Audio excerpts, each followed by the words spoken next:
Bom, é, boa noite para todos. Nós somos o Fotoclube Internacional Lambe Lambe, um coletivo de fotógrafos lambe-lambes que se uniram com a finalidade de resgatar a história dos antigos fotógrafos e trocar experiências sobre os múltiplos aspectos que envolvem a câmera laboratório. Somos 52 participantes de 3 continentes e 15 países.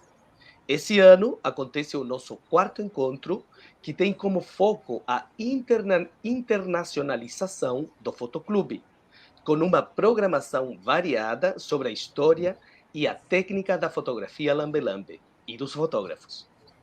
Hoje temos como invitado especial Arthur Girardi.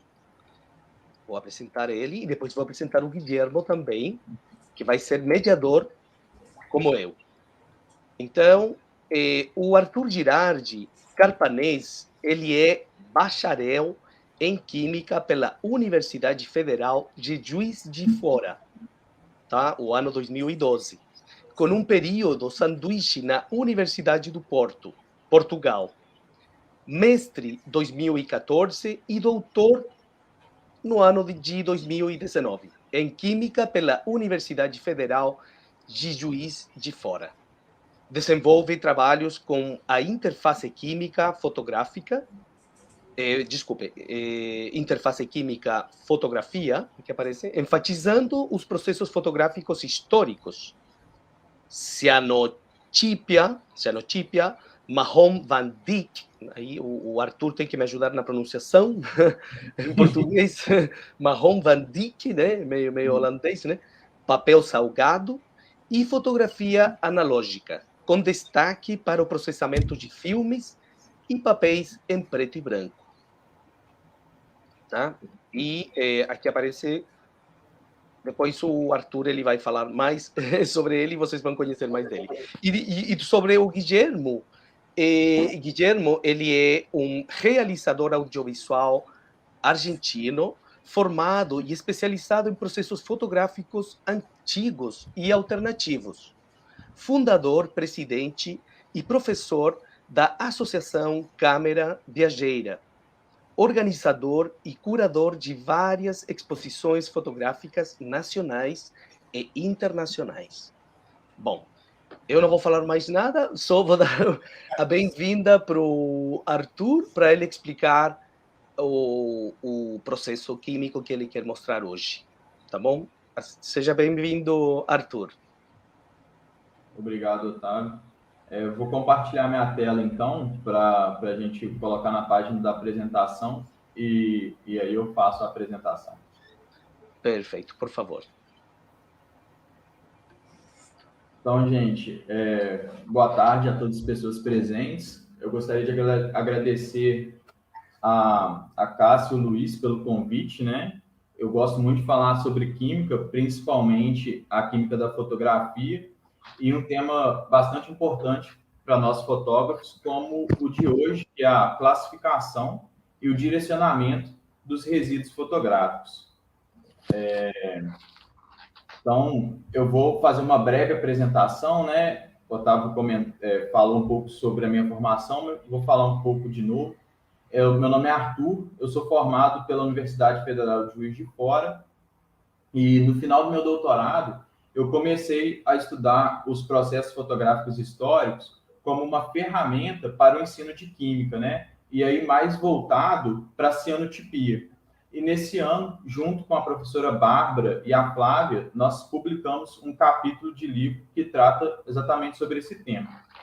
Já em 2018, quando eu comecei a fazer parte de uma comissão de sustentabilidade do Instituto de Ciências Biológicas da UFJF, a gente começou a receber algumas demandas de como classificar e fazer o descarte dos fixadores e dos reveladores utilizados nas pesquisas em determinados experimentos do Instituto.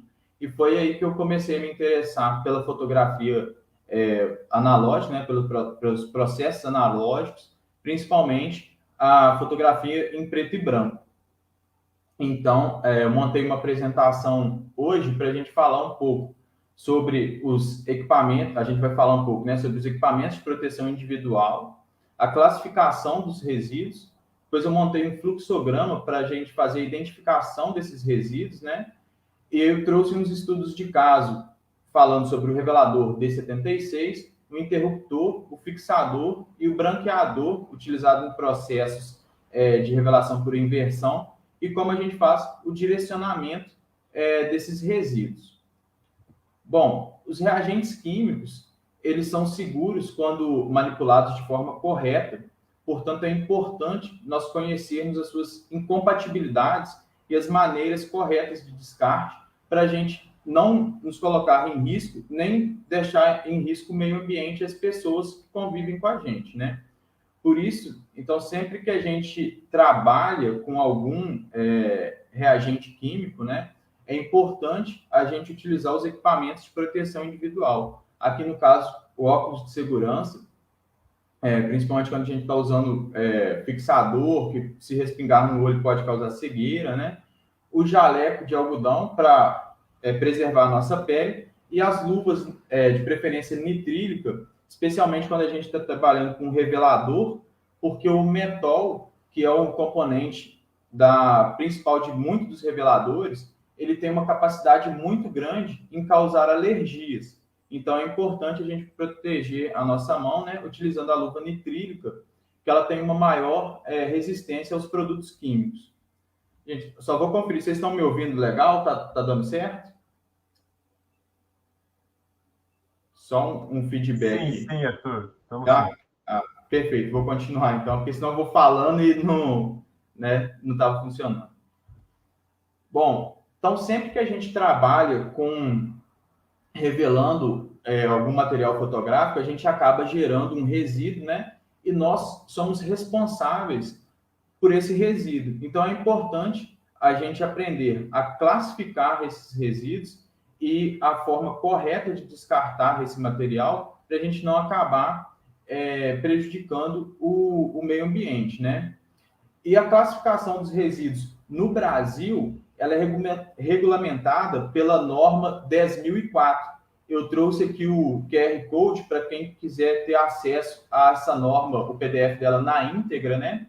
Que ela trata que os resíduos são classificados em função dos riscos potenciais ao meio ambiente e à saúde, como também em função da sua natureza e origem.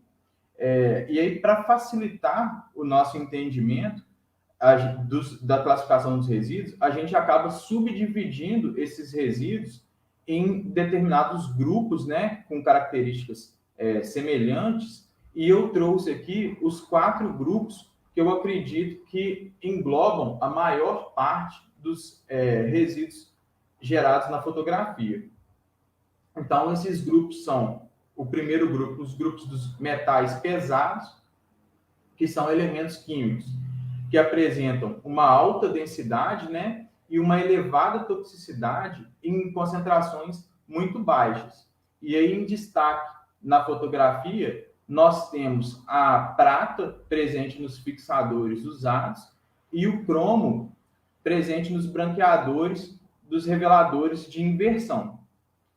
Aí o segundo grupo são os compostos orgânicos halogenados, que são compostos que apresentam na sua estrutura pelo menos um átomo de flúor, cloro, bromo ou iodo ligado à estrutura carbônica.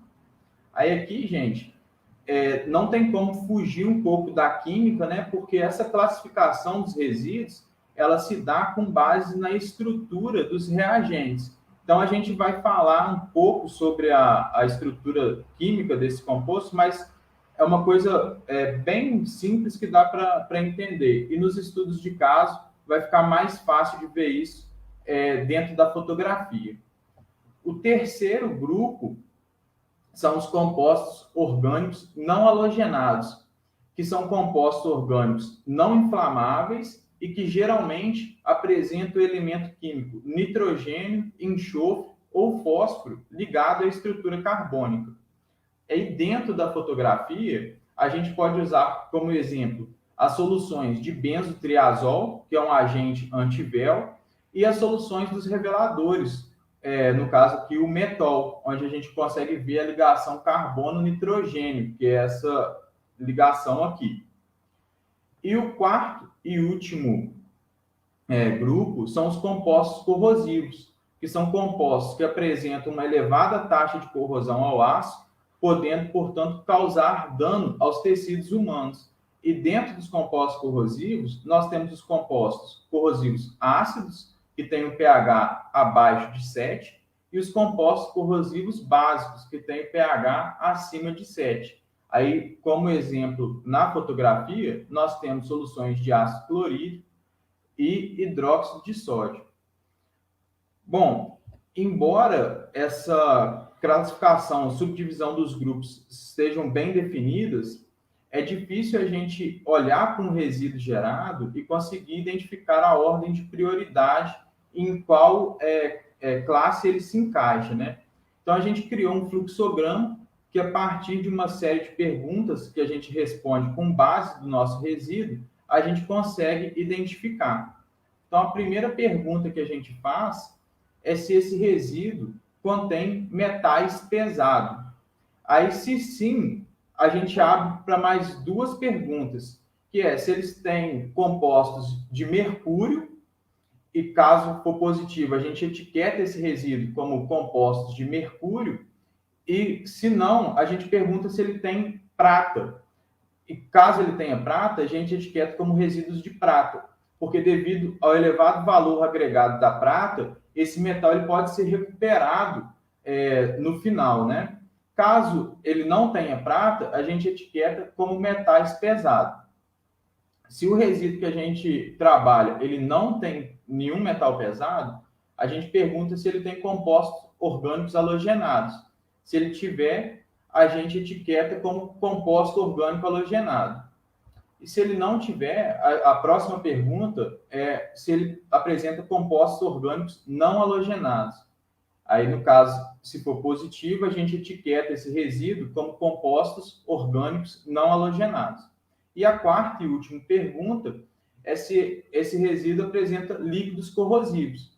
Aí, se sim, a gente tem que ainda identificar se ele é um corrosivo ácido ou um corrosivo básico, porque a gente não pode misturar ácidos com base por conta da possibilidade de causar reações que liberam calor e risco de explosão. Então, se o seu resíduo, o resíduo fotográfico que você está trabalhando, não se engloba em nenhuma dessas categorias, a gente depois pode conversar, porque existem outras subdivisões, mas que eu não trouxe aqui, porque eu acredito que essas 4, elas englobam a maior parte dos resíduos fotográficos. Então, com esse fluxograma, nós somos capazes de identificar a maior parte dos resíduos fotográficos, né? E aí eu trouxe agora, como estudo de caso, o revelador D76. Bom, o revelador D76, a solução nova, ela apresenta na maior parte, ela é composta por metol, hidroquinona, um sulfito de sódio e o tetraborato de sódio. E analisando a estrutura química desses compostos, nós podemos identificar e classificar essa solução como compostos orgânicos não halogenados. Mas é importante a gente analisar também o revelador usado, porque à medida que a gente usa uma determinada solução, ela pode mudar a sua classificação. No caso do revelador, quando a gente usa, a gente gera no meio os produtos de oxidação, devido à redução da prata para prata metálica. Então, a gente tem produtos como a 1,4-benzoquinona, que é um produto de oxidação da hidroquinona, e os produtos de oxidação do metol. Analisando a estrutura química desses novos componentes presentes na solução, o revelador D76 ele ainda se mantém na classificação de compostos orgânicos não halogenados. Então, o revelador, tanto novo quanto usado, ele pertence à mesma classe, né, de compostos orgânicos não halogenados. analisando o interruptor, que geralmente é uma solução ácida, nós temos que o interruptor novo ele pode ser formado à base de ácido acético, ou ácido acético e acetato de sódio, ou ácido cítrico. Analisando a estrutura química desses reagentes, nós temos que eles são compostos corrosivos ácidos, devido ao valor de pH do meio. E quando a gente usa o interruptor, nós geramos na solução os produtos de neutralização, como o acetato de sódio, ou o citrato monossódico e o citrato de sódio. Quando a gente avalia o pH dessa solução, embora tenha esses produtos de neutralização, ela ainda continua uma solução ácida. Então, o interruptor usado, ele é considerado um composto corrosivo ácido, tá? Bom, o fixador novo, ele é majoritariamente formado por tiosulfato de sódio, que é um sal ácido. Então, quando a gente faz a classificação do fixador novo, nós temos que ele é considerado um corrosivo ácido. Mas à medida que nós usamos o fixador, né, que serve para retirar o haleto de prata que não foi sensibilizado, nós colocamos prata na solução, como os complexos de prata à base de tiosulfato, como monoargento de tiosulfato de sódio. E agora, o fixador com prata na solução, ele muda a classificação dele, porque a prata é considerada um metal pesado.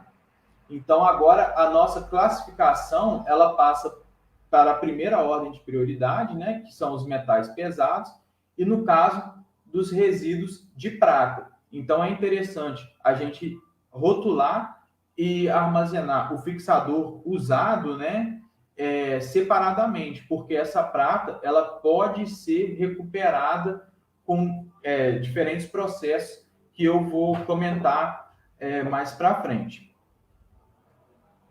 E o último estudo de caso que eu trouxe é o branqueador, utilizado nos processos de revelação por inversão, né, na obtenção de um positivo. E o branqueador novo, ele pode ser à base de permanganato de potássio e ácido sulfúrico, ou à base de dicromato de potássio e ácido sulfúrico. Aí é bom lembrar, gente, que esses compostos eles são altamente cancerígenos. O cromo hexavalente ele é muito tóxico, então sempre que a gente estiver manipulando esse tipo de reagente, a gente tem que usar, é recomendado usar a luva nitrílica para evitar o contato com a pele, porque ele realmente é bem tóxico. E analisando a estrutura desses reagentes, nós temos que a classificação dele é como metal pesado na categoria de metais pesados, né? Porque não tem nem mercúrio, nem prata. À medida que a gente usa o branqueador, nós geramos no meio os produtos de oxidação e redução. Os branqueadores à base de permanganato de potássio, nós geramos o óxido de manganês 2, com manganês 2+ em solução, e o sulfato de prata, que é como a prata metálica que estava presente no papel ou no filme, ela é retirada, né? Ela é retirada como sulfato de prata. E no caso dos branqueadores à base de cromato de potássio, nós temos em solução os íons cromo 3+ hidratado. E aí, esse branqueador usado, ele também muda de classificação, ele é agora rotulado como metais pesados, resíduos de prata. É importante destacar aqui que, embora o branqueador e o fixador eles sejam rotulados como resíduos de prata, eles não podem ser misturados, porque o branqueador ele tem uma elevada concentração de ácido sulfúrico, que é um ácido que a gente chama de ácido mineral, que reage com o tiosulfato de forma instantânea, formando enxofre. E aí libera um odor muito forte, né? Então, é ideal a gente rotular e separar esses resíduos individualmente. Bom, a gente percebeu, então, que para a gente fazer o direcionamento, né, o descarte desses materiais, as duas características fundamentais que devem ser avaliadas durante esse processo do descarte é o pH do meio, né, se o meio vai estar ácido ou básico, e a concentração de prata da solução. Então, a gente teve uma ideia qualitativa dessas propriedades. Agora, para a gente ter uma noção dos valores, nós temos que, numa solução de revelador, o valor de pH ele é igual ou superior a 9. E a concentração de prata numa solução de revelador, ela é próxima de nível de traço, ela é muito baixa. No interruptor, nós temos um valor de pH próximo de 3, e a concentração de prata no interruptor também é próxima de traço, né, muito baixa. E o fixador, o valor de pH é próximo de 4, e a concentração de prata está na faixa de 3 a 5 gramas por litro de fixador. Então, uma quantidade considerável que ela pode ser recuperada. E a água de lavagem, o valor de pH está próximo de 7 e a concentração de prata está próxima de 1 a 5 miligramas por litro, né? Então, essas são as duas propriedades que nós temos que ficar atentos quando nós vamos fazer o descarte dos resíduos fotográficos, né? E no Brasil, a CONAMA é que regulamenta o descarte de efluentes em qualquer corpo de água, né? Na resolução 430. E nós temos, eu trouxe aqui o QR Code para quem também tiver interesse de ver essa resolução, o PDF dela completa, né? E ela traz no seu artigo 16 que os efluentes de qualquer fonte poluidora somente poderão ser lançados diretamente no corpo receptor, desde que obedeçam às condições padrões previstas nesse artigo, né? Resguardadas outras exigências. E ela traz que os valores de pH devem ser entre 5 e 9, e dos parâmetros inorgânicos, como o cromo hexavalente, o cromo trivalente e a prata total, está na faixa de 0,1 miligramas por litro de prata. Então, na concentração do fixador já gasto, né, esse valor é ultrapassado mais de 7.000 vezes. Então, nós precisamos fazer a recuperação da prata para poder descartar esse fixador na pia, né? E o revelador, a gente também precisa ajustar o valor de pH dele, porque do jeito que ele sai da revelação, a gente também não pode descartar ele na pia. E uma outra resolução que é importante para a gente avaliar isso, que a gente pode servir de guia, é a RDC número 222, que trata dos resíduos de serviços de saúde. E ela traz, no artigo 66, que os reveladores usados em radiologia devem ser tratados, podendo ser submetidos ao processo de neutralização, para alcançarem valores de pH entre 7 e 9 e serem lançados na rede coletora de esgoto com tratamento. Aí aqui é importante também a gente destacar que essa neutralização, quando a gente descarta um material, por exemplo, na pia, é interessante fazer porque ela também protege a nossa tubulação, né?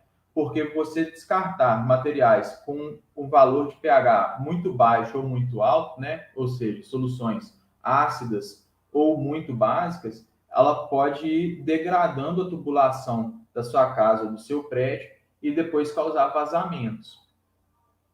E no artigo 67, ela trata dos fixadores usados em radiologia, que quando submetidos a processo de recuperação de prata, eles devem ser encaminhados para o tratamento antes da disposição final.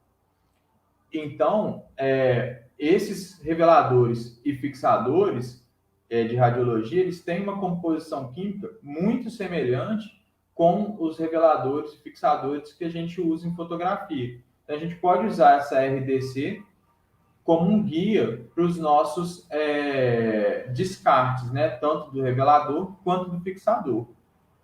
E aqui eu trago um quadro que fala sobre os métodos de recuperação de prata, né? Para a gente poder, então, descartar esse fixador na pia.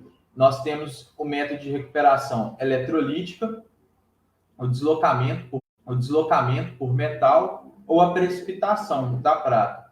Cada método ele apresenta uma determinada eficiência, né, como a gente pode ver, e vantagens e desvantagens. Aqui eu trouxe que uma vantagem do método de recuperação eletrolítico é que a pureza da prata ela é superior a 90%, né? Já a vantagem do deslocamento por metal é que o custo inicial é baixo, a gente precisa só de comprar uma palha de aço, um bombril para ter uma fonte de ferro para poder deslocar a prata da solução. No processo de precipitação, é um processo de fácil monitoramento, mas a gente precisa de comprar o reagente que faz a precipitação da prata, que a gente adiciona um reagente na solução que ele precipita a prata. As desvantagens, né, dos métodos é que na recuperação eletrolítica, a concentração de prata que fica na solução ela é muito alta, então geralmente você precisa de um outro método para recuperar esse restante da prata, para ela atingir aquela concentração que a CONAMA fala que pode descartar o efluente. No caso do deslocamento por metal, é um processo de difícil monitoramento, né? Nós não sabemos ao certo quando que o deslocamento da prata ele termina, né? E a precipitação, o processo de precipitação, ele não é aplicável para todas as soluções. Então, a gente consegue recuperar a prata só do fixador, por exemplo, do branqueador, já ficaria mais difícil. E no caso das aplicações, o sistema eletrolítico ele não se aplica a pequenas instalações, né? A gente precisa de um sistema mais robusto, um volume de efluente maior, né? De resíduo maior, porque os eletrodos ele tem que ter um tamanho correto, a voltagem que se aplica, ela tem que ser certa, né? E geralmente gera um odor muito forte, porque você acaba gerando uma prata mais escura e acaba precipitando no cátodo outros elementos, né? Então dá um cheiro forte de enxofre. E no deslocamento por metal, a aplicação dele é aplicável a todas as instalações, né? Então, tanto sistemas de maior porte quanto de menor porte podem aplicar o deslocamento por metal para recuperação de prata, só que à medida que a gente vai aumentando o volume de efluente que vai ser tratado, o custo vai aumentando muito, né? Então, acaba que para grandes sistemas com grande volume de resíduo, o deslocamento por metal não fica uma estratégia viável.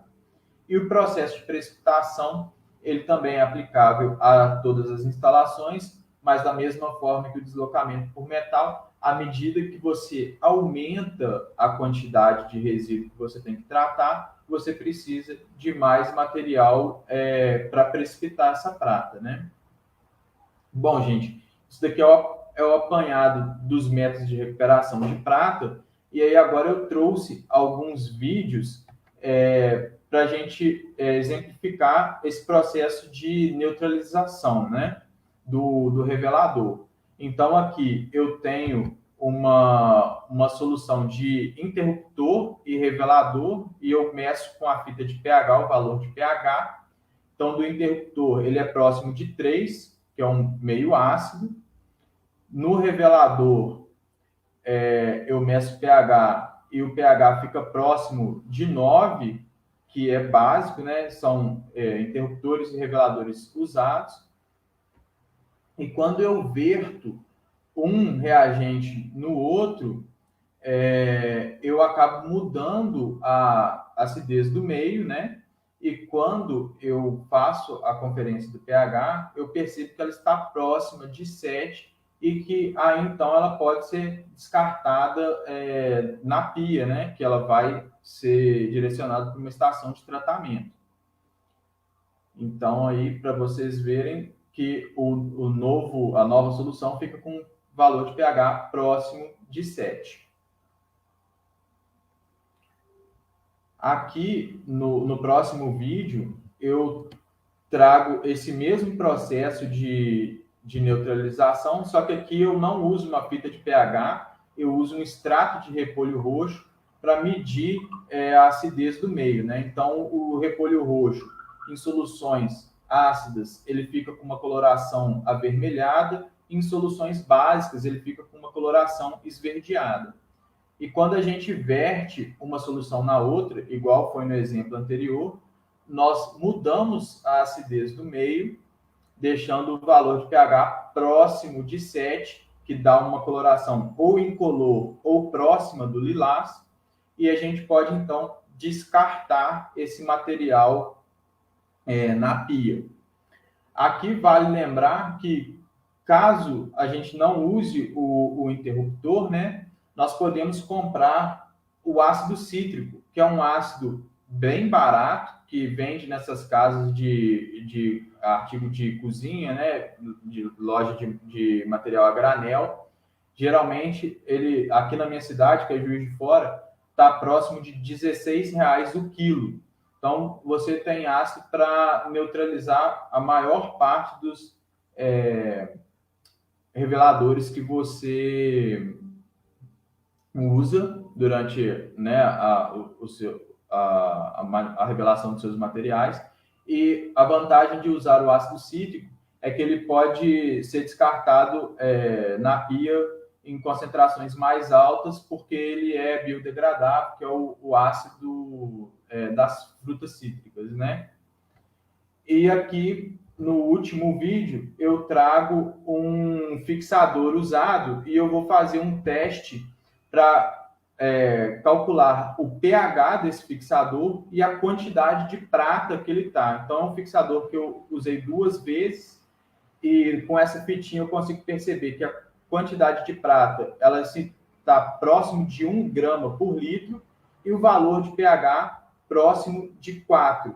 Ou seja, a solução é uma solução ácida com uma quantidade de prata considerável, que já está aí quase mais de 1000 vezes superior ao limite que a CONAMA estabelece para o descarte do efluente, né? Então, aqui, gente, vale lembrar que, embora o fixador ele seja uma solução ácida, nós não podemos usar o fixador para neutralizar o revelador, porque a gente estaria consertando o problema do pH, né? O pH estaria próximo do limite que a CONAMA estabelece para descartar o efluente, só que no fixador nós temos uma concentração elevada de prata, e isso faz com que essa nova solução ela continue não podendo ser descartada na pia, né? E agora com um problema maior, porque recuperar a prata de uma solução de fixador pura é muito mais simples do que recuperar a prata de uma mistura de fixador e revelador. Então, sempre que a gente for fazer o descarte do fixador, a gente separa ele e rotula ele separadamente dos outros resíduos fotográficos. E caso a gente não tenha interesse, né, de fazer a recuperação, a gente consegue também ou vender ou doar esse material para pessoas que trabalham com a recuperação de prata de fixadores radiológicos ou de materiais fotográficos. Em cidades maiores, né, tem algumas empresas que fazem esse tipo de serviço. Você pode vender o seu fixador usado, ou você pode, né, doar para essa empresa, porque o volume não é tão grande, então a recuperação, a quantidade de prata não é muito alta comparado com o que eles geralmente recuperam, né? Então, gente, era isso que eu preparei para dividir com vocês, para a gente conversar. Eu deixei aqui os meus contatos, né? O Instagram desse projeto que eu tenho de fotografia, para discutir um pouco da parte teórica da fotografia, né? A parte química. O meu Instagram pessoal, que eu posto algumas fotos analógicas, e o e-mail contato, para caso vocês tenham interesse, alguma dúvida de como preparar alguma coisa, como fazer a neutralização, pode entrar em contato que a gente conversa. Muito obrigado a todos pela atenção, e caso tenha alguma dúvida, a gente pode conversar agora.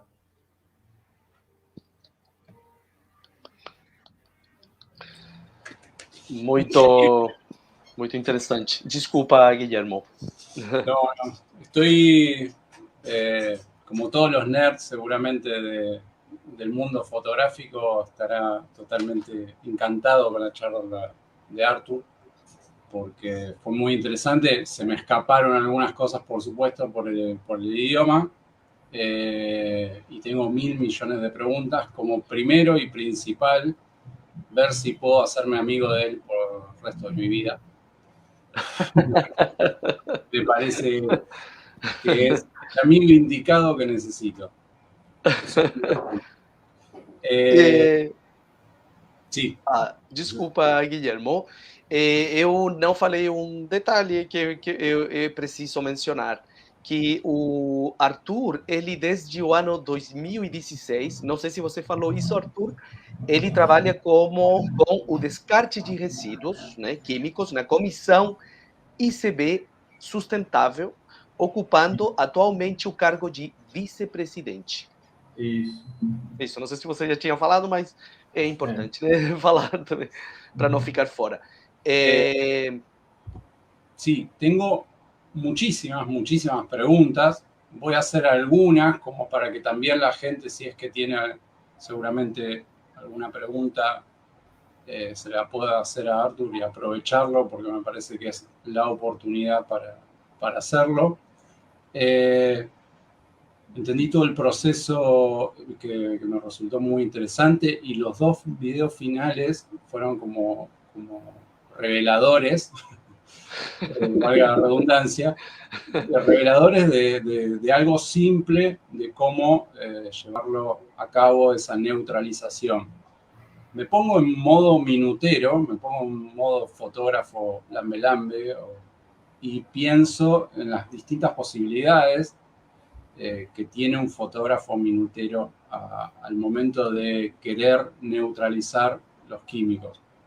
La primera pregunta que quiero que le digas, Octavio, es si los reveladores de papel, él habló en un momento del D76, que sabemos que es para film, si los reveladores de papel y los fijadores de papel tienen mayor concentración de plata metálica, de plata pesada, y de mayor contaminantes, a diferencia de otros reveladores de film.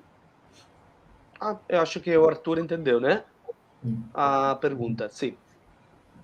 Os reveladores, a concentração de prata é muito baixa, né? Ela realmente está próxima de traço, assim, bem baixa. A concentração de prata, nesse caso, ela vai estar maior no fixador mesmo. E à medida que a gente tenta aproveitar o máximo do nosso fixador, essa concentração de prata vai aumentando.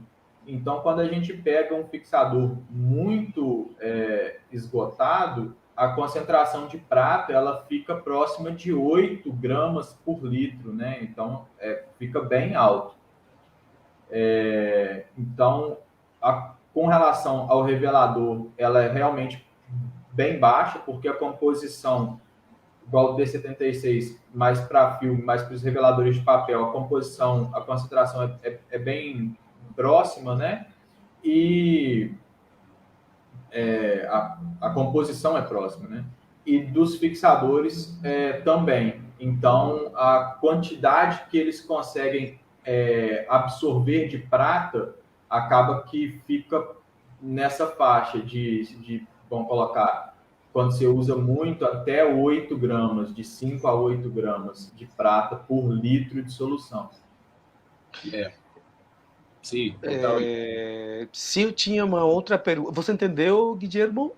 Sí, no sé si tanto sería lo que yo entienda, sino que quizás hay gente que habla español y le gustaría quizás entenderlo. Yo algo lo entendí, así que quizás si podés hacer una traducción básica, rápida, por supuesto,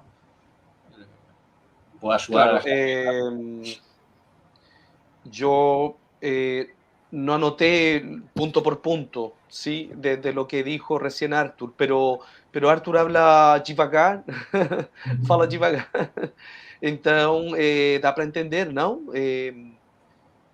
Mira, yo tenía otra pregunta que tiene que ver también en modo lambe-lambe, Arthur. Os fotógrafos lambe-lambes, eles normalmente guardam fixador e revelador, tá? E eu já vi pessoas assim que guardam por 1 ano, 2, né? E depois eles utilizam. Então, eu queria te perguntar qual é sempre fica na dúvida qual é a duração de um fixador, né? E um revelador para ficar ótimo. Sim. Então, vamos colocar o revelador primeiro, né? O problema do revelador é a gente ter os produtos de oxidação, que aí a gente não consegue mais fazer o processo de revelação, que é exatamente oxidar, no caso, a prata. Então, eu sempre guardo os meus, né? Eu já vi tentar diminuir o volume de ar da garrafa, né? Então, você pode colocar, aqui na minha cidade, chama bolinha de gude, mas são umas bolinhas de vidro que criança brinca, colocar dentro da garrafa para você, que são bolas de vidro, né? Para você diminuir a coluna de ar, porque o oxigênio do ar acaba promovendo essa oxidação. E da minha experiência no laboratório de química durante a pós-graduação é passar veda-rosca no frasco. Agora eu não sei como que chama veda-rosca em espanhol, mas é o que a gente usa para vedar pia, fazer instalação hidráulica, aquela fita branca. La cinta blanca como tipo que es muy delgada, ¿no? Fina, sí, ¿no? Sí. Para envolver encanamientos, cañería. Perfecto, perfecto. Y lo otro, Arthur dijo que había una bolita, como las bolitas, no sé cómo esas que jugaban los niños, ¿no?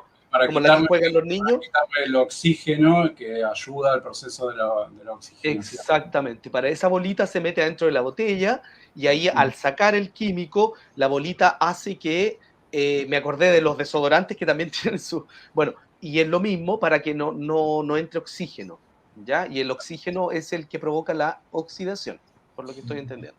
Tengo otras preguntas sobre los reveladores alternativos que están dando vueltas y un poco de moda, sobre todo dos cosas. Uno de los reveladores como el cafenol y otros procesos, él cree que es conveniente, estos reveladores ayudan a utilizarlos, a no contaminar tanto o contaminan exactamente igual que cualquier otro revelador de fabricación tradicional. Sim. Com relação ao cafenol, né, que são reveladores à base dos taninos do café e geralmente a vitamina C, que é o ácido ascórbico, o ácido ascórbico em solução, ele degrada muito rápido. Então, o que acontece é o seguinte, a gente prepara o revelador do cafenol e o ideal ele é usar muito próximo do tempo que você preparou, porque a vida útil dele, por conta da vitamina C, que é um dos ativos no revelador, ser muito curta, ela acaba oxidando e degradando muito rápido. É igual geralmente o pessoal fala, faz um suco de laranja, toma rápido, porque a vitamina ela perde. É por conta disso, que vai dando aquele gosto de amargor, que é a degradação do ácido ascórbico. Então, com relação à contaminação, eu acho que o problema é maior na estabilidade dele ao longo do tempo, que ele é menor, porque nos reveladores comerciais, a gente tem, por exemplo, um sulfito, que é um estabilizante que acaba ajudando essa vida útil do revelador depois do reagente químico, né? Depois de solubilizado. Claro. Excelente. Y en un momento mencionaste el proceso reversible o positivo directo, que lo sé, tiene dicromato, es muy contaminante.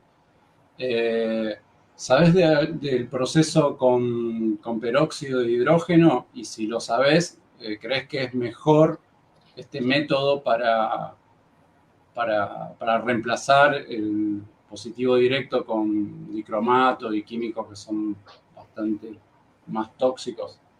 Sim, eu não conheço um reagente à base de peróxido, só de peróxido, que faz essa oxidação da prata metálica, né, que é o que o branqueador faz, que ele tira a prata que está metálica na forma de sulfato de prata, mas se existe essa formulação, ela sim é menos agressiva que a base de cromato, porque o peróxido de hidrogênio, com o tempo, ele também vai se degradando a oxigênio e vai perdendo, né? Então, ele não tem uma durabilidade tão grande, por exemplo, comparado com uma solução ácida de cromato que fica estável por muito tempo. Mas eu não peguei nenhuma referência para fotografia que trata desse tipo de solução para branqueador. Eu vi mais essas duas. Pero, de todas maneras, la plata estaría en el químico, tanto en el dicromato como en el peróxido de hidrógeno. Quizás el peróxido de hidrógeno es menos contaminante porque se transforma en oxígeno, pero queda la plata... A prata vai continuar na solução, então o problema vai continuar para o descarte dessa solução sendo a prata, né? Mas também ficaria mais fácil de recuperar. Assim, teria que analisar os outros componentes dessa solução. Mas sempre que as pessoas falam, vou fazer uma revelação por inversão, positivo direto, eu falo, toma cuidado, porque essa solução ela é muito tóxica e a gente tem uma tendência já há algum tempo nos laboratórios que essa solução era usada como solução de limpeza de vidraria, né? Para substituir por conta da toxicidade. Gustavo. Sí, Gustavo. Perdão. Não? Eu queria fazer uma pergunta. Posso fazer uma pergunta só? Fiquei curioso também. Queria entrar nessa conversa. Por favor. Na câmera lambi-lambi, ou na câmera minuteira, nós temos, pelo menos a minha experiência, né, usando dois químicos só. Um revelador e um fixador. E, geralmente, quando a gente acaba o processo de revelação, a gente só dá aquela escorrida, né, de excesso e já mergulha a imagem no fixador, né? E aí, o que a gente fez foi colocar no fixador um pouco de ácido acético, para talvez aumentar o pH do fixador, para não contaminar o fixador do revelador. No Faz caso sentido isso ou não? No caso, é diminuir o pH, deixar a solução mais ácida. Faz sentido. Só que é aquilo que eu comentei nas últimas apresentações. Se a gente faz isso com um ácido muito forte, por exemplo, um ácido sulfúrico, a gente acaba degradando o tiosulfato, que é o agente que faz a fixação. Então, a gente consegue mudar o pH, trabalhar o pH, que é o que você está fazendo, deixar o meio mais ácido, até uma determinada faixa, que é a faixa que o tiosulfato aguenta. Se você aumentar muito o pH, que é quando a gente vai contaminando o fixador com o revelador, né? Porque o revelador é básico e o fixador é ácido. Então, se a gente tira direto e vai colocando, a gente vai contaminando o fixador e acaba que vai matando ele. E da mesma forma com o ácido acético. Se você coloca ácido acético de forma demasiada, né, coloca muito, ele acaba que também degrada o tiosulfato. E aí você começa a perceber no seu fixador umas bolinhas brancas, que é enxofre. E ele começa a ficar mais fedorento mesmo, né? Fica um fedor de enxofre, que é uma reação bem descrita já, que é a degradação do tiosulfato em meio ácido, né? Que ele forma enxofre e é uma reação que a gente chama de reação relógica, ela tem meio que um tempo de reação bem rápido. Desculpa, eu tinha uma pergunta ecológica para te fazer, Arthur. Você falou jogar resíduos na pia. E eu fico na dúvida se você realmente... Porque você sabe que na pia depois vai dar no mar, de qualquer jeito, né? Então, eu queria te perguntar o que é melhor, de repente, jogar na terra ou não?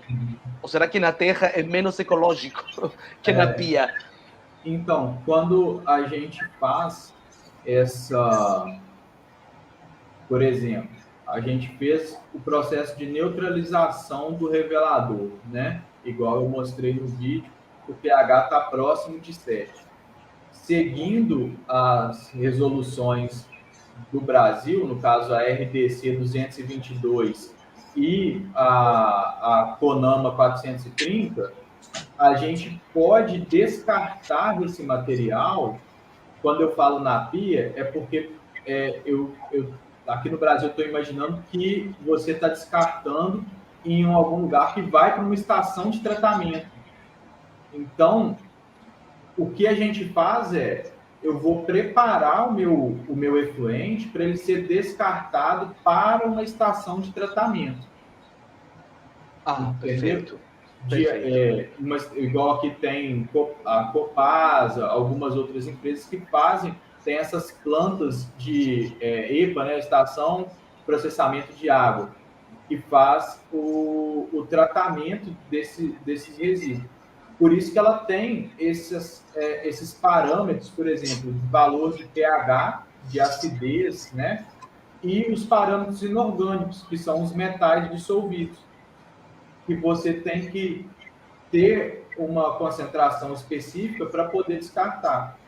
Por exemplo, na terra, de qualquer forma, se o revelador, se você não faz os processos de degradação das moléculas que estão lá, que é o que é feito nessas estações de tratamento, você vai acabar aumentando ali a quantidade de matéria orgânica, que acaba que pode causar algum desequilíbrio onde você está jogando, né? Perfeito. E no caso da prata, a mesma do fixador, né, que tem prata dissolvida, a mesma coisa. A prata dissolvida, no caso o íon, né, prata mais, ele é muito tóxico para a vida aquática, até mesmo onde você joga ele na terra. Então, o ideal, no caso do fixador, é fazer a recuperação, e aí depois que você faz a recuperação, você pode ajustar o pH e jogar para algum lugar que vai para essa estação de tratamento. É porque aqui, por exemplo, determinados tipos de descarte de água, ele vai passar para uma estação de tratamento de água, né? Ele não vai direto para o mar. Ele passa primeiro por uma estação de tratamento e depois essa água ela é recuperada.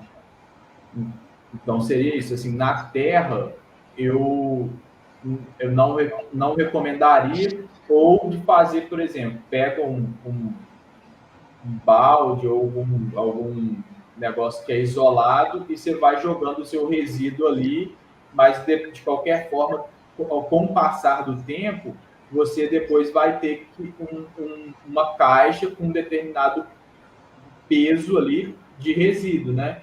E você pode depois vender, não vender, né? Você pode contratar um trabalho de alguma empresa que faz o tratamento desse resíduo, que ele é pago por quilo, que está na faixa de, acho que é de R$5 o quilo do resíduo a ser tratado, que é a incineração desse material, aí você tem a decomposição total de qualquer matéria orgânica, o que sobra lá ou vai ser, por exemplo, se sobrar prata metálica, alguma coisa, ele depois coloca tudo numa cápsula e joga para um aterro, que chama aterro classe 1, que é de resíduo químico.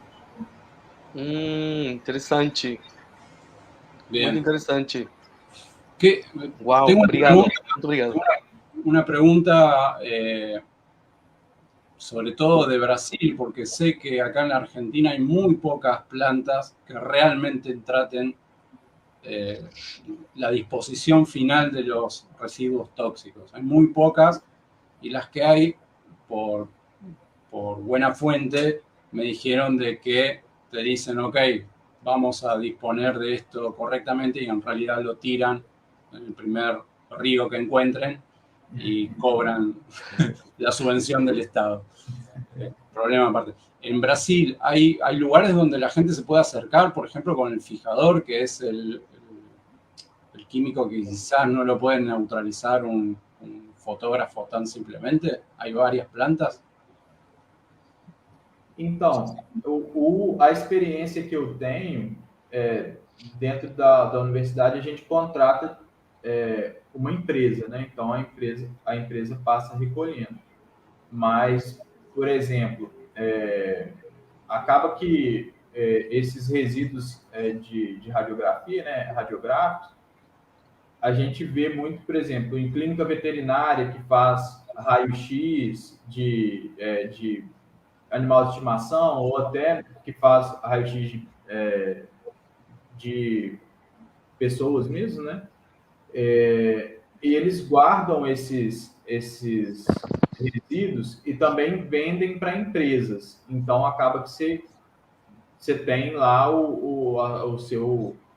a nota fiscal de que você vendeu você contratou o serviço da empresa e ela, a princípio, teria que não sei, teria alguma fiscalização, mas, por exemplo, da empresa que eu tenho contato, né, que faz lá o serviço na universidade que eu trabalho, eu perguntei para a pessoa que coleta o resíduo o que de fato é feito. E aí, embora a gente faça toda essa classificação, eles me falaram que é tudo colocado e incinerado junto, então, e depois colocado nessa aterro de classe 1.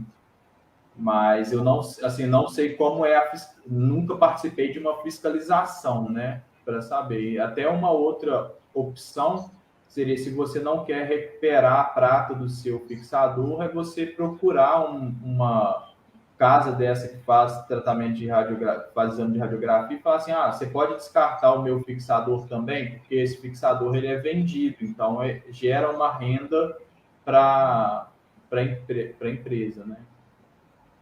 E o revelador a gente consegue neutralizar e fazer o descarte nós mesmos. Claro. Perfeito, perfeito. Perdón que estoy preguntando mucho, pero es mi momento. Por favor. Es como, nada, Por favor. Deseé tanto este momento y lo tengo que aprovechar.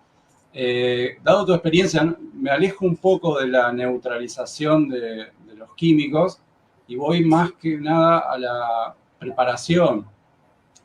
Y volviendo a linkear un poco con los fotógrafos minuteros o lambe-lambe, en el armado de un químico, ¿tenés alguna experiencia o algún conocimiento de que se pueda preparar algún revelador en especial?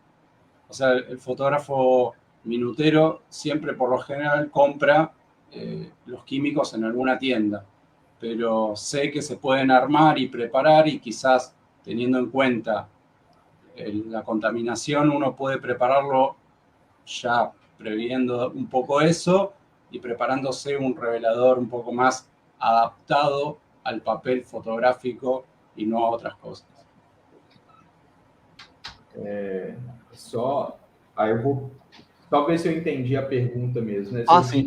Quem ajuda é que o Guilhermo... Aí, Guilhermo, ele quer saber se normalmente o fotógrafo lambe-lambe, ele compra já o revelador e o fixador, né? Só que antigamente, né? E aí retomando também um pouquinho a palavra do Guilhermo, antigamente eles tinham toda eles faziam na sua própria casa, né? Eles eram alquimistas, né? Por assim dizer, né?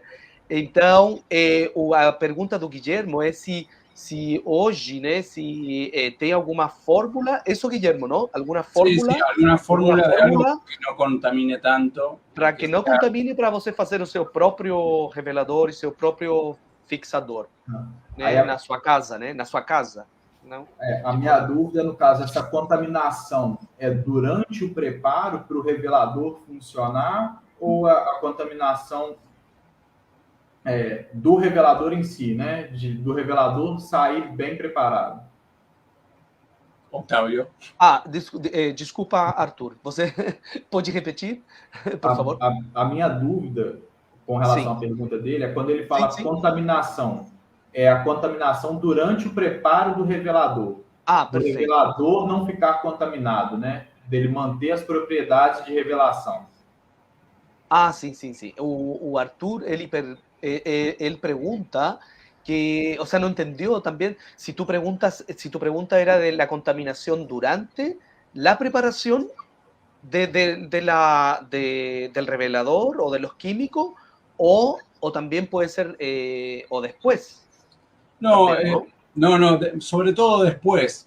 O sea, si ya que tengo que preparar el revelador, ya que lo puedo preparar yo mismo, obtener los químicos menos tóxicos para después no sea tan tóxico el químico que tengo, y sobre todo si hay alguna fórmula, que sé que la hay porque hay reveladores para papel, pero que quizás puedan ayudar al fotógrafo minutero con el contraste, con las luces, que hay veces nosotros usamos una fuente de capturar la imagen que es el papel fotográfico. Pero esa es una pregunta más compleja. Simplemente vamos por la de si preparándolas previamente podemos prever una menos contaminación en el futuro.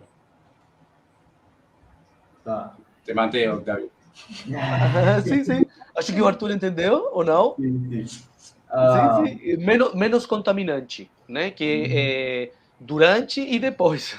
E depois também, que seja menos... alguma fórmula assim que seja não tóxica. Então, Guilherme, é porque eu estou de mudança, né? Eu vou mudar dentro do mês que vem, e aí a maior parte dos meus livros já estão empacotados. Mas a maior parte dos reveladores, ele acaba que a composição é muito próxima, né? Você tem, acaba que um reagente que vai promover a redução da prata, vai oxidar. Você tem por exemplo, sulfito para estabilizar, né? E algum tipo de base. E aí, por exemplo, para o preparo dos reagentes, vamos colocar, por exemplo, um exemplo mais distante do metol. Vamos colocar os reveladores à base de pirocatequina, que foi um pouco usado na Alemanha, e acaba que as referências que eu tenho desses reveladores são mais de lá. A gente tem que eles têm uma ordem de adição, porque se a pirocatequina, por se oxidar muito rapidamente em solução, ela precisa de ser adicionada depois que todo o sulfito, que acaba que ajuda para estabilizar, já esteja solúvel. Então, existem essas variações, mas acaba que na maior parte das fontes, né, das referências que eu pego, eles acabam destacando isso. Então, com relação à contaminação, durante o preparo do revelador, tem algumas coisas, acaba que eles descrevem. Mas, na parte mais comum, que são os reveladores, por exemplo, à base de metol, é porque a concentração que a gente coloca, embora varie um pouco nas quantidades, as concentrações acabam que são sempre muito altas quando a gente trata das resoluções, por exemplo, para descarte em algum efluente. Então, fica tudo muito próximo quando a gente fala em tratamento desse resíduo no final, né, para contaminação, por exemplo, do ambiente. Então, acaba que... por exemplo, se a gente compara a pirocatequina, as estruturas também são próximas, são quimicamente próximas. Por exemplo, se a gente compara a pirocatequina com a hidroquinona. Então, por exemplo, o ácido... Não é o ácido gálico, é um outro ácido, está me fugindo o nome aqui, mas a estrutura, quimicamente, eles são próximos, são fenóis com estruturas próximas. Então, acaba que tem essa parte de, durante o preparo, a gente colocar um estabilizador primeiro, para ele proteger o nosso agente revelador durante o preparo do reagente, e depois que o revelador está pronto, embora as concentrações dos reveladores para papel sejam um pouco diferentes do filme, dos negativos, né, de filme, quando a gente fala em descarte e contaminação do ambiente, essas concentrações já estão muito elevadas, muito maiores do que os limites estabelecidos pelas agências que regulamentam o descarte de efluente. Então, de qualquer forma, a gente teria que fazer um tratamento quando a gente pensa em montar um revelador capaz de revelar a imagem latente, por exemplo, assim, né, de forma que nos atenda, né? Eu não sei se... Eu acho que eu divaguei um pouco da sua pergunta, não sei se eu te respondi. Não, deu para... Tem uma pergunta no chat que fala um pouco isso. Assim. Vamos ver. Se os reveladores à base de paracetamol não seriam menos tóxicos. Então, Elcio, né? A gente tem que tomar cuidado, porque, por exemplo, o paracetamol, até para a gente, ele é extremamente tóxico, né? Você pode olhar lá na bula que a dose máxima de paracetamol é, por exemplo, se você comprar 4, 5 cartelas e tomar tudo, você tem falha hepática, né? Então, acaba que o paracetamol também é bem tóxico, embora ele seja vendido na farmácia, embora, por exemplo, quando a gente tem catapora, a gente toma banho de permanganato de potássio, e essas práticas, elas acabam que a gente já fez, né? Mas a toxicidade existe. O revelador à base de paracetamol, ele também é tóxico quando ele não é tratado. E acaba que a gente tem que fazer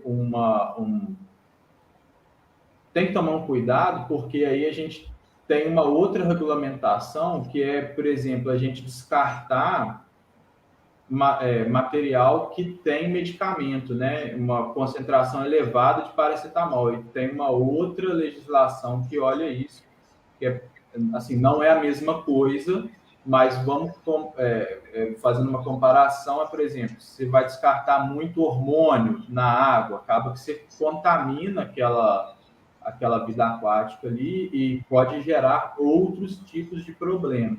Então, embora a gente tenha um acesso mais fácil a esse tipo de produto, né, o paracetamol, a gente consegue comprar na farmácia, né, acaba que tem em toda a cidade do Brasil, no caso, a gente também tem que olhar porque ele apresenta uma toxicidade e ele vai exercer os mesmos efeitos que exerce no humano, né, quando ele é encontrado num outro animal que tem um sistema próximo do nosso, né, para reconhecimento de medicamentos, né, por exemplo, né? Então, sei lá, um animal, algum outro tipo de ser que entra em contato com esse resíduo, por exemplo, um cachorro que beba essa água que você descartou esse revelador, ou um próprio peixe, né? Então a gente tem que tomar cuidado com isso. Posso fazer uma pergunta? Eu sei que está terminando, já passamos 10 minutos, né? Acho que a gente já pode pensar em encerrar, mas Arthur, por uma questão de temperatura do químico dentro da câmera, uma vez a gente mediu, a gente começou o dia com 25 graus e terminou o dia com 32 graus do revelador.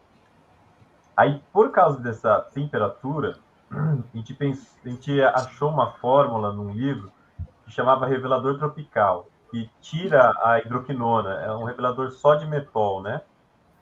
Tudo bem, você tem uma questão estética, assim, que é muito difícil chegar ao preto, mas tudo bem. A pergunta não é nesse sentido. A pergunta é, esse revelador tropical, sem a hidroquinona, só com o metol, ele é menos tóxico do que o D76 ali que você tinha proposto, ou não? Ele, por mais que você tire um químico, ele mantém uma certa toxicidade alta, né? Ele mantém, porque o que acontece, à medida que você vai usando, por exemplo, você tira a hidroquinona, mas a hidroquinona, quando ela é reduzida, né, ela forma 1,4-hidroquinona, que foi quando eu mostrei lá o revelador D76 usado, por exemplo. Só que o metol, quando a gente faz esses mesmos processos, ele também pode gerar esse tipo de subproduto. Então, embora a hidroquinona não esteja presente, que ela é usada para ter um outro, para gerar um contraste, alguma coisa assim, o metol ele também gera o mesmo tipo de subproduto. O interessante desse revelador tropical é porque ele também entra com um sulfato que acaba que endurecer a gelatina, né? Porque o problema maior na temperatura é a gelatina começar a ficar derretida, perder os crosslinkers que faz ela ficar fixa, mais enrijecida, né? Então a temperatura que é igual quando a gente faz gelatina mesmo, que ela não está geladinha, que você põe o dedo e ela acaba que derrete. Eu falo a gelatina da base do papel ou do filme, né? Então, o interessante disso é esse sulfato, que ele promove, ele intensifica essa rigidez, vamos colocar assim, da gelatina, e impede que ela desande, assim. Mas Oh, no caso da... Você pode falar. desculpa. Gustavo, dá tempo? Uma última pergunta. Dá? Olha, Arthur, eu queria te perguntar, por favor, acontece que os lambe-lambes, os fotógrafos, eu já vi muito fotógrafo fazendo, revelando e fixando com a mão, sem luva, né? Porque já me falaram, muitos falaram que é muito incômoda a luva, tá? E então não dá para pegar o papel, sei lá, você não sabe qual é a parte correta. Só que esse contato físico, né, com os químicos, pelo que você estava falando, então é muito ruim, né? Sempre vai ser ruim, não? Isso acaba que é muito... As concentrações são muito elevadas, né? Igual a gente está falando, por exemplo, o limite de descarte, vamos colocar, da prata é 1 miligrama por litro. Isso está na faixa de partes por milhão. Então, é uma parte de prata em 1 milhão de, vamos colocar, de água. A gente tem concentrações em termos de gramas por litro. Então, são soluções muito concentradas e são soluções aquosas, né? O solvente ali, no caso, a maior parte é a água que a gente usa. Então, a gente absorve. E isso acaba entrando para o nosso sistema, né? Pela mão, ele entra no corpo, né? Isso. E você Perfeito. vai absorvendo. E, por exemplo, igual eu falei, do metol, ele tem uma capacidade muito alta de gerar alergia. Isso tem documentado quando você está principalmente trabalhando com pó, ou montando revelador, ou no revelador mesmo. E aí é perigoso. Assim, eu não recomendo, né, usar sem luva, porque você vai no revelador, pode ter alergia e tudo, e no fixador, além de você depois ficar com a mão cheirando a enxofre, porque você tira um pouquinho, aquilo absorve na sua pele, e depois ele vai sendo metabolizado no corpo, e aí você fica com a mão, vai metabolizando o tiosulfato a enxofre, né? E também absorvendo a prata, que está lá. Agora, eu não sei quanto essa prata, eu não li nenhum trabalho sobre isso, mas a facilidade que ela, no modo que ela está no fixador, é absorvida, se é muito, se é pouco, mas assim, bem não faz. En español, siempre usar guantes, ¿ya? La luva en portugués es guante, entonces Artur dice que siempre es recomendable los guantes porque de la mano todos os químicos passam a nosso corpo. Además, além disso, a gente respira, né, o vapor, né, do químico, né? Então, o recomendável também seria a máscara, não? Com máscara. Ali no caso, por exemplo, quando está em solução, quando já está, o revelador já está pronto, esse processo de respirar é menor. Isso é mais acentuado quando a gente está preparando o reagente, que a gente está com aquele aerosol do pó, por exemplo, pesando metol ou hidroquinona. E aí, uma recomendação para a luva, eu indico a luva nitrílica, que ela tem uma maior resistência aos produtos químicos. E a luva cirúrgica, que é aquela luva de látex, ela tem aquele talco dentro, que aquilo também pode gerar alergia. Então, por exemplo, é melhor, se você tem como comprar, né, investir numa luva nitrílica. Acaba que aqui, com a pandemia, uma caixa de luva nitrílica na minha cidade, antes da pandemia, custava R$20. Agora está 100, então aumentou muito. Mas são luvas que duram muito. Então, uma caixa, se eu estou usando uma caixa que tem anos, ela não está na metade, eu já doei para alguns amigos que estavam sem. Então, tipo assim, acaba que compensa, porque como é uma prática que a gente acaba fazendo muitas vezes, tem uma exposição contínua, né? Por exemplo, às vezes a pessoa está toda semana, todo dia, mexendo com aquilo, então é melhor a gente proteger para não evitar no final de uma coisa que é tão boa para a gente causar um mal e Ou evitar chegar perto, né? Perto do rosto, né? Para não respirar também, né? Se manter um pouquinho meio longe, né? Isso. Manter-se um pouco lejos de lo ácido. Mas, no geral, é isso. Perfeito. Eu acho que a gente pode ir encaminhando para o final. Se o Guillermo tiver mais uma pergunta, não sei. Né? Tengo 1000 preguntas, pero como vieron, me callé, tuve que autocontrolarme, porque esto si no dura hasta las 3 de la mañana. Quería que la gente, sobre todo, que quiera hacer una pregunta, pero nada, tengo miles, así que voy a dejar pasar para la próxima. Mas eu deixo o meu contato aí à disposição, pode entrar em contato, conversar, a gente tá, é sempre bom falar sobre isso, então pode mandar mensagem. Muito obrigado. Gustavo, quer que eu fale as palavras finais? Se quiser falar. Então, chegamos já no final, chegamos ao final da conversação com Arthur Girardi. Uma grata, muito legal, muito interessante, né, para todos os fotógrafos, não fotógrafos, investigadores também, lambelambes.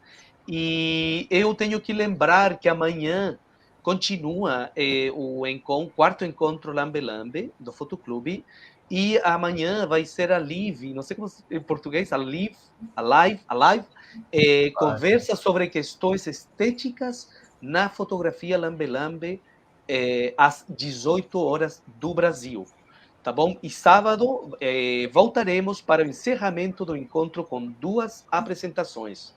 Uma às 14 horas aqui no Facebook, que se chama Do Antigo ao Contemporâneo. E depois, às 15h30 no Instagram, live, com os fotógrafos que estão nas ruas, tá? Ao vivo. Então, isso, quero te agradecer, Arthur, muito obrigado, muitas graças.